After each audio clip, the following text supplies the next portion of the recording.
sea lion is one, this elephant seal is two, and so is this walrus. They're all pinnipeds. The pinniped family is made up of mammals with flippers, but not all pinnipeds are alike. Sea lions have external ears. Walruses have about 450 whiskers, and seals can't rotate their flippers to walk on land. Right, Wally? Thank you.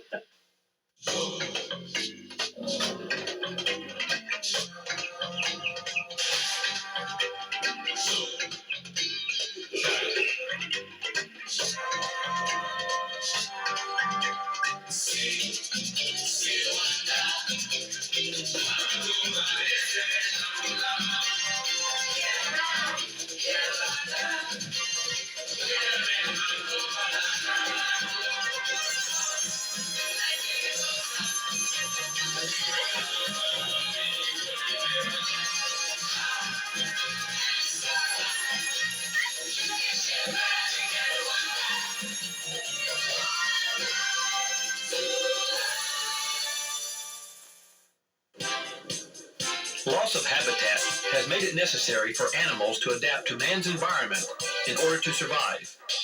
This situation is exemplified by Pier 39 in San Francisco Harbor. At Marine World Africa, USA, Sea Lion Stadium in Vallejo, California, the public is both educated and entertained by the colorful story of Pier 39's winged and wet inhabitants. There was no lack of close encounters with these charming marine mammals during my visit, and somehow, it always seemed to be time for play.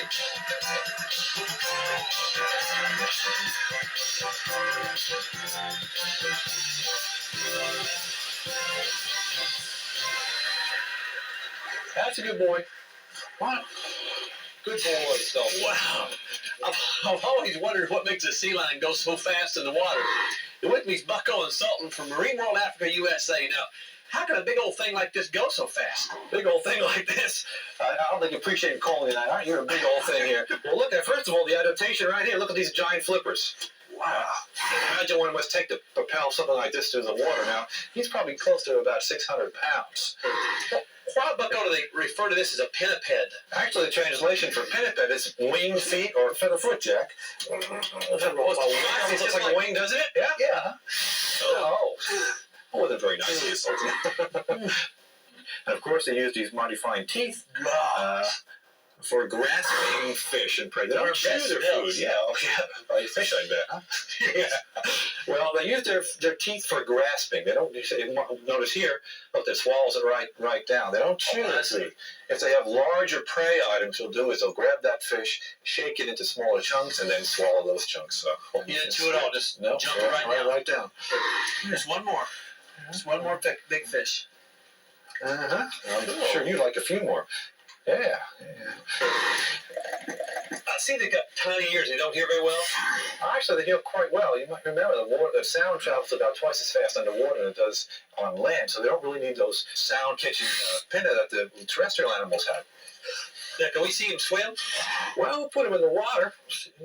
We'll see. You gonna go for a swim for us, huh? All right, take a break. Go on, take a swim.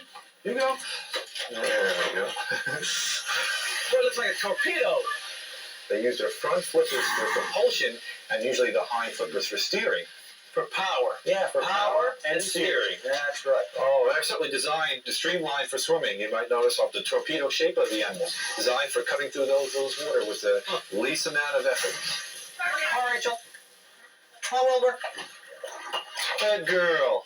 Wilbur, come. This is a seal? This is a seal. This is a Pacific Harbor seal, little Rachel. Wilbur, you want to join us? There he is. This is little Wilbur also. Wilbur's the male over here. And the little female Rachel is going to take her fish and play with it in the water. Now, their flippers look real teeny. Yeah. Well, again, this is the difference between a seal and a sea lion. Right. All right? Look at the small flippers that the seal has right here. You can hardly see them. That's right. And they use the hind flippers for swimming, propulsion. The front flippers are used for steering. Direct opposite of the sea lion. And the other thing here, also the ears. Now, you got they got ears. See those? No ears. Just two holes up there. Just the holes in the side of their head. So the pinnipeds are the seals, the sea lions, and the walrus. And the walrus, right. These are the pinniped family. Is that right, Wilbur? Yeah. Want to wave? Want to wave first? Oh, yeah. This is trying to wave in the water. What happens when you wave in the water? Yeah, I was going to say. Rachel, come on up here. Rachel, come up here and wave. Come on up. Wave out there and get me all wet. Come on up here. All right, come on, Rachel. There we go. Here we go. And they are very good friends, aren't they? Give them a kiss. Hold it. There you go. Now, I've always considered myself a seafaring man, but unfortunately, I can't say that was the case on this next little voyage. This thing doesn't go over. You don't think it will? No. Can you swim? Now, why is it that all the pinnipeds get around the piers in San Francisco? What makes them go down there? Well, that's their natural habitat, the bay. They've been there first, obviously. As you can see, they enjoy climbing on the boats also. So they really have all this food abundance down in the pier area.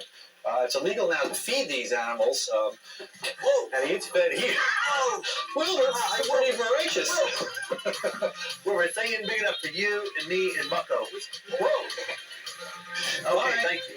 I think you're trying to dunk us, Wilbur. See, I know he is. I'm not thinking. I know Wilbur's trying to dunk us. Wait, Wilbur, wait a minute. Can't get to the pier with you in here. I'm never going to make it. Go on. Boat isn't Coast Guard approved for illegal fat. All right, Wilbur, go. I need to know where Pier 39 is. I didn't ask you to come in the boat. 39, let's go. We're on our way to the pier. Goodbye. Here we go. You crew to see what he could see, and all that he could see. Was the sea, was the sea, was the sea. This is Captain Jack. Captain Jack. Go ahead. All aboard! And I was off on an adventure with Captain Dave Stuhlbarg of the Red and White Fleet. Where's the steering wheel? Well, that's this. Well, I still call this the wheelhouse, even though we don't have a wheel anymore. They have This a little thing here joystick. is only a gadget. That's all there is. Just go like this. Yeah. Nice slow turn. What about that sailboat right there? Well, don't hit them, Jack. We better do something because we're on a collision course. Yeah, it looks like we're going to pass pretty close. 10 rudder right. You're doing great now. We missed him. Can you imagine me driving a boat in San Francisco Bay? That's what I'm doing, right? You're doing it. You're in command. You What about came sea back. lines? You see sea lines? Tons of them. Yeah, in fact, right now they have taken over the dock at Pier 39. No kidding. Yeah. When we pull in, you'll be able to look over and see the docks covered with sea lions. Cool, that's what I want to see. Yeah, that's where they live. Golly! Look at it taking over. Good night. Well, the boats can't go in there anymore, can they? No, the boats don't go in anymore. It's a riot. Now, why do they stay there? Why? Well, there's herring along this point, so the food is here. They got it made, don't they? Yeah. They brought in extra floats for them, and now they take care of them. Man and geese getting along together, right? Yeah, symbiotic relationship.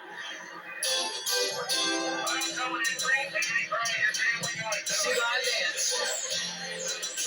We were supposed to meet Ann Maurer, Director of Interpretive Programs from Sausalito, California's Marine Mammal Center.